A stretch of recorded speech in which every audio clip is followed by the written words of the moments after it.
Classes में आपका स्वागत है। जिस वीडियो का बेसब्री से इंतजार था वो वीडियो अब आपके सामने है। आप लोग का यही मैसेज था ना कि सर आर्ट वाले बच्चों के लिए वीडियोस क्यों नहीं बनाते हो। एंड फाइनली अब मैं तुम्हारे सामने लेकर के आ गया हूँ political science class 11th quarterly exam वर्ष 2025 प्रैक्टिस सेट नंबर फर्स्ट। इस वीडियो को स्टार्ट करें उसके पहले मैं एक निर्देश देना चाहता हूँ। अगर तुमने फाइनली वीडियो देखना स्टार्ट कर दिया है तो अब अपने दिमाग को खोल के बैठना, क्योंकि एक एक सारे वो फैक्ट जो तुम्हारे एग्जाम में देखने को मिलेगा इस वीडियो में मैं रटाने वाला हूं, रटा दूंगा और तुम्हें रटना पड़ेगा। मैं बार बार उसका नाम बोलूंगा, मेरे साथ आप भी उसका नाम बोलना। डेफिनेटली सारे फैक्ट्स तुम्हें याद हो जाएंगे और आसानी से तुम एग्जाम में सॉल्व कर पाओगे। और जैसे कि मैंने पहले बताया था कि दो सेटों में प्रैक्टिस पेपर लेकर के आऊंगा। ये तो सेट नंबर 1 है, दूसरा आएगा सेट नंबर 2। अगर तुमने इसे अच्छे से कर लिया तो डेफिनेटली एग्जाम को फोड़ दोगे। चल भाई, टोटल जो पेपर रहेगा वो रहेगा 80 नंबर का। ठीक है, समय मिलेंगे 3 घंटे, लेकिन मेरे वीडियोस को देखने के बाद ये समय तुम्हारा कम हो जाएगा। 2 घंटे में लगभग तुम पूरा पेपर सॉल्व कर लोगे। यहाँ पर नोट लिखा है, यहाँ पर निर्देश लिखा है, ये सब चीज़ आप पढ़ लीजिएगा। हम आगे बढ़ते हैं अपने क्वेश्चंस की तरफ।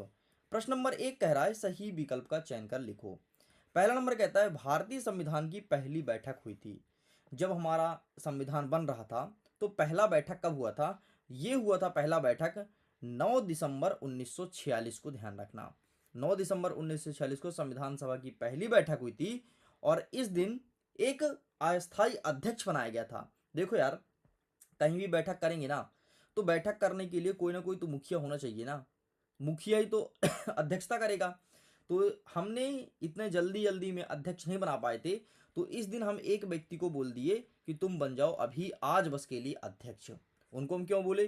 क्योंकि वो सबसे सीनियर थे, जितने व्यक्ति बैठे थे उनसे सबसे बड़े थे। मैं उनको बोला कि भाई आप बन जाओ अध्यक्ष। उनका नाम था सच्चिदानंद सिन्हा। सच्चिदानंद सिन्हा। तो ये 9 दिसंबर को अस्थायी रूप से अध्यक्ष बने थे। फिर हमने दूसरा बैठक करा दिया 11 दिसंबर 1946 को, और इस दिन डॉक्टर राजेंद्र प्रसाद को संविधान सभा के स्थायी अध्यक्ष के तौर पर चुना गया था। ठीक, बस इतना फैक्ट, इतना तुम्हें इस क्वेश्चन से ध्यान रखना है। एक चीज और ध्यान रखना, हमारे संविधान को बनने में कितने दिन लगे थे? तो 2 वर्ष 11 माह और 18 दिन का समय लगा था। कितना? 2 वर्ष 11 माह 18 दिन। 2 वर्ष 11 माह 18 दिन। 2 वर्ष 11 माह 18 दिन। हमारे संविधान सभा की पहली बैठक 9 दिसंबर 1946, दूसरी बैठक 11 दिसंबर 1946। संविधान सभा के अस्थायी अध्यक्ष डॉक्टर सच्चिदानंद सिन्हा, जो कि 9 तारीख को बनाए गए थे। संविधान सभा के अस्थायी अध्यक्ष, दूसरी बैठक हुई थी 11 तारीख को, और इसी दिन हमने राजेंद्र प्रसाद को अस्थायी अध्यक्ष के तौर पर चुना था। इससे संबंधित जितने फैक्ट हो सकते थे मैंने तुम्हें बता दिया है। दूसरा नंबर कहता है वर्तमान में संपत्ति का अधिकार है। देखो क्या होता था, पहले संपत्ति का अधिकार मौलिक अधिकार में रखा गया था, लेकिन अब वर्तमान में कानूनी अधिकार में रखा गया है। और ये हमारे संविधान के आर्टिकल 300A में इसका मेंशन किया गया है। और पहले ये मौलिक अधिकार में था, संपत्ति का अधिकार। ठीक है, तो पहले मौलिक अधिकार में था, लेकिन अब वर्तमान में कानूनी अधिकार बन चुका है। संविधान के आर्टिकल 300A में इसका उल्लेख किया गया है। नेक्स्ट कहता है जहां नियंत्रण, अच्छा मौलिक अधिकार की संख्या अभी कितनी है वर्तमान में ये बता दो। तो मौलिक अधिकार 6 हैं। समानता का अधिकार, स्वतंत्रता का अधिकार, शोषण विरुद्ध का अधिकार, धार्मिक संबंधी शिक्षा का अधिकार, संस्कृति एवं शिक्षा का अधिकार, और संवैधानिक उपचारों का अधिकार। इस प्रकार से वर्तमान में 6 मौलिक अधिकार काम कर रहे हैं। जहां नियंत्रण होते वहीं स्वतंत्रता का अस्तित्व होता है, यह कथन किसका है? तो इसे कहने वाले थे ऑप्शन नंबर सी। ठीक है, नेक्स्ट हमारा कह रहा है 4 नंबर कि भारत में मतदान करने की न्यूनतम आयु क्या है। देखो पहले 1800 के पहले हमारे हिंदुस्तान में वोट डालने की आयु 21 वर्ष थी, लेकिन अब एट प्रेजेंट 18 वर्ष के अगर तुम पूरा कर चुके हो अपनी उम्र को तो आपको मतदान देने का अधिकार है। तो मतलब 18 वर्ष से उत्तर हो जाएगा। नेक्स्ट कहता है राष्ट्रपति राज्यसभा के कितने सदस्य को मनोनीत करता है। तो देखो, अगर मैं राज्यसभा की बात करूं तो राज्यसभा की कुल सीटें कितनी हैं?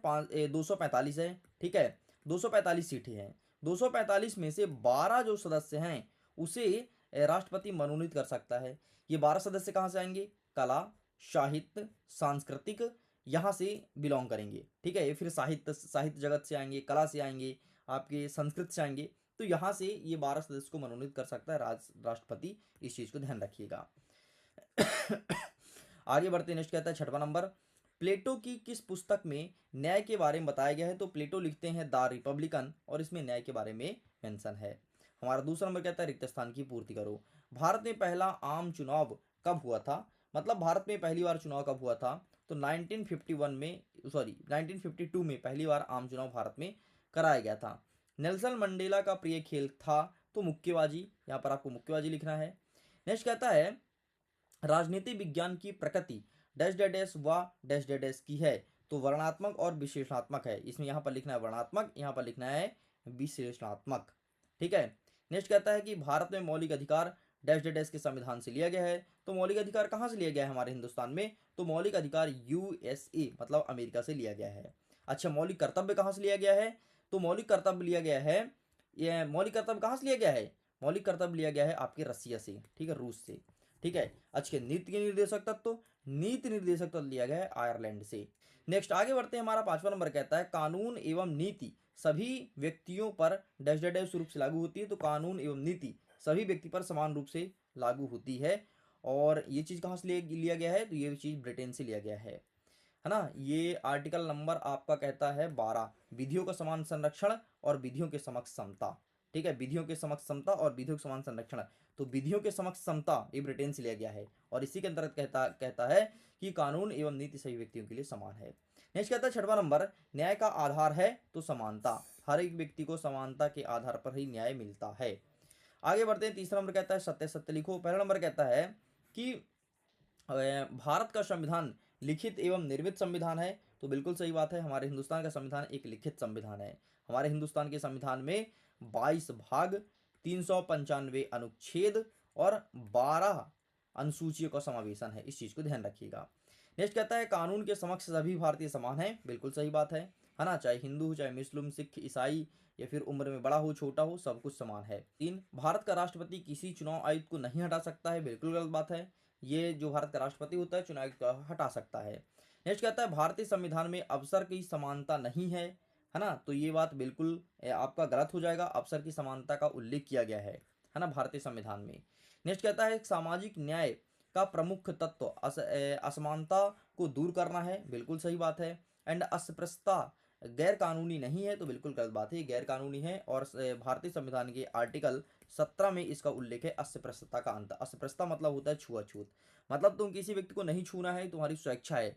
लेकिन अगर तुम किसी व्यक्ति को ये बोल करके नहीं छूते हो कि ST SC है, नीची जाति का है, तो अगर ये बोल के छूते हो और ये केस कर देगा तो तुम्हें हो जाएगा जेल, क्योंकि संविधान में स्पष्ट रूप से लिखा गया है अस्पृश्यता का अंत। आगे बढ़ते हैं, प्रश्न क्रमांक 4, सही जोड़ी को मिलाइए। आइए देखते हैं फटाफट क्या होगा सही उत्तर। नेक्स्ट कहता है राज्य के नीति निर्देशक तत्व, तो ये लिया गया है आयरलैंड से।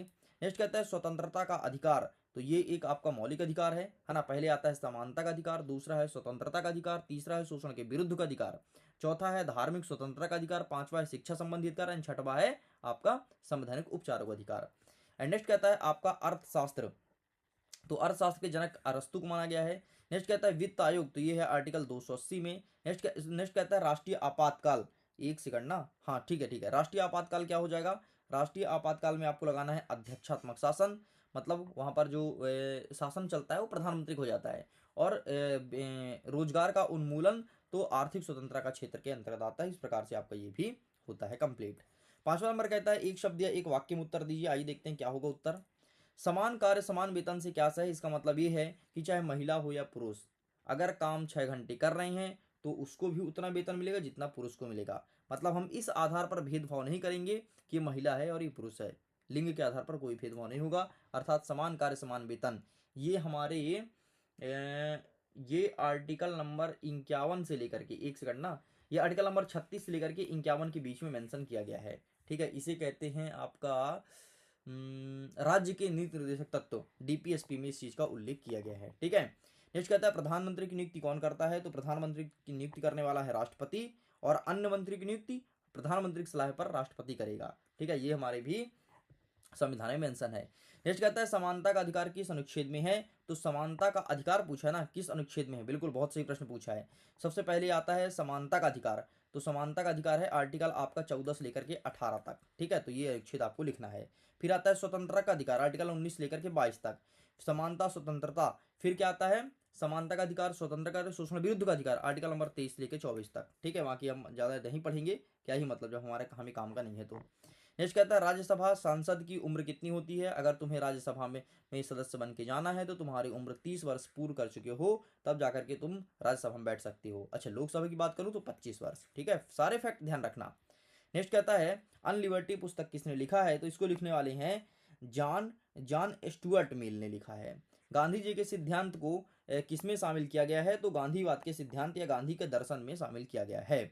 चल भाई आगे बढ़ते हैं प्रश्न क्रमांक 6 की तरफ। बाकी अगर तुम्हें इसका पीडीएफ डाउनलोड करना है, लिंक डिस्क्रिप्शन बॉक्स में दिया गया है, चेकआउट कीजिए, अपने पीडीएफ को डाउनलोड कीजिए। ये आपका प्रैक्टिस पेपर एंड ये रहा इसका सोल्यूशन, ये सब कुछ तुम्हें मिल जाएगा पीडीएफ में, आसानी डाउनलोड कर सकते हो, लिंक डिस्क्रिप्शन बॉक्स में है, चेकआउट करो। मन में कोई क्वेश्चन होना तो आप कमेंट करके भी पूछ सकते हो। बाकी हमसे आप टेलीग्राम पर जुड़ जाओ, जैसे ही कोई नया वीडियोस अपलोड होता है टेलीग्राम पर मैं तुरंत लिंक शेयर करता हूँ। टेलीग्राम का लिंक भी वीडियो के डिस्क्रिप्शन बॉक्स में, व्हाट्सएप ग्रुप में जुड़ जाओ, हर जगह एक अलग ही अपडेट मिलेगा, चाहे इंस्टाग्राम हो चाहे चाहे आपका टेलीग्राम, तो हर जगह जुड़ जाओ क्योंकि हमें एग्जाम में टॉप करना है और हर जगह आपको कुछ अलग ही कंटेंट देखने को मिलेगा।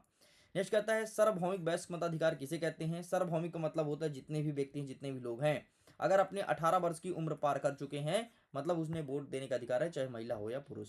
ठीक है, मताधिकार का क्या सा है। मताधिकार का मतलब होता है कि एक ही व्यक्ति अपना वोट दे करके, अपने मत का उपयोग करके और देश के भविष्य को बना सकता है, इसे एक तरह से मताधिकार कहेंगे। बाकी इन सब का आंसर ये रहा एंड ये रहा आपके मताधिकार का आंसर। ठीक है, इसका अनुच्छेद भाग 15 में है, आर्टिकल नंबर 324 से लेकर के 29 तक उल्लेख किया गया है। ठीक है, निर्वाचन है तो इसके बारे में मेंशन किया गया है। आगे बढ़ते हैं, कार्यपालिका के 2 कार्य बताओ। देखो सबसे पहले होता है विधायिका, फिर होता है कार्यपालिका। कार्यपालिका में आता है तुम्हारा सांसद, तो सबसे पहले कानून बनाता है। ठीक है, इसका काम सबसे पहले और बड़ा कानून है, बड़ा काम है कानून बनाना। ठीक है, कानून बनाने काम करता है कार्यपालिका। और दूसरा कार्य क्या हो सकता है, और संसद क्या करती है, संसद क्या करती है कि अगर कहीं कोई पैसे मांगता है तो उसके लिए बजट पेश करवाती है। ठीक है, तो ये दूसरा कार्य है। नेक्स्ट कहता है गठबंधन की सरकार किसे कहते हैं। गठबंधन की सरकार का मतलब ये क्या होता है कि जब कोई सरकार अपना बहुमत पूरा नहीं कर पाती है और किसी अन्य क्षेत्रीय दल या अन्य छोटे मोटे पार्टी के साथ संयोग करके या फिर साझा करके अपना बहुमत साबित करती है, इसे कहते हैं बहुमत साबित करती है और अपने सरकार का निर्माण करती है, इसे कहते हैं गठबंधन का सरकार। जैसे वर्तमान में मोदी जी की जो पार्टी है बीजेपी, वो उसके पास पूरा बहुमत नहीं है, उसने छोटे मोटे क्षेत्रीय दल को जोड़ करके और अपना बहुमत दिखाया है लोकसभा में, तब जाकर के सरकार बना पाई हैं। अगर यही बहुमत कांग्रेस के नेता दिखा देते तो कांग्रेस वाले अपना सरकार बना लेते। ठीक है, 8वां नंबर कहता है नौकरशाही को परिभाषित कीजिए। तो आइए हम इन सब का आंसर दिखा देते हैं। ठीक है, ये रहा एंड ये रहा आपके सामने गठबंधन का सरकार। ठीक है, एंड नेक्स्ट ये रहा नौकरशाही, नौकरशाही भी देख लो। ठीक है, चलो आगे बढ़ते हैं। नेक्स्ट कि संघ लोक सेवा आयोग के कोई 2 कार्य बताओ। संघ लोक सेवा मतलब होता है यूपीएससी। यूपीएससी सबसे पहले तो ये एग्जाम कंडक्ट कराता है, जो देश से कलेक्टर वगैरह बनते हैं, इसी एग्जाम को क्रैक करने के बाद बनते हैं, तो एग्जाम कंडक्ट कराता है। और दूसरा क्या होता है, सरकार को सेवाएं संबंधी परामर्श देता है। तो ये दोनों कार्य है। तो इस प्रकार से हमने 8 तक कंप्लीट कर लिया है, बाकी आगे क्वेश्चन देख लो। बाकी मैं तो कहता हूँ इसका पीडीएफ डाउनलोड कर लो, लिंक डिस्क्रिप्शन बॉक्स में दिया गया है आसानी से, और सारे क्वेश्चन को घर बैठे अच्छे से प्रिपेयर कर लो, यही सब क्वेश्चन एग्जाम में देखने को मिलेगा। वीडियो कैसा लगा, मेरे पढ़ाने का तरीका कैसा लगा, मेरे समझाने का तरीका कैसा लगा, कमेंट सेक्शन में लिखिएगा जरूर। मैं वीडियो को एंड करता हूँ। Thanks for watching, bye bye.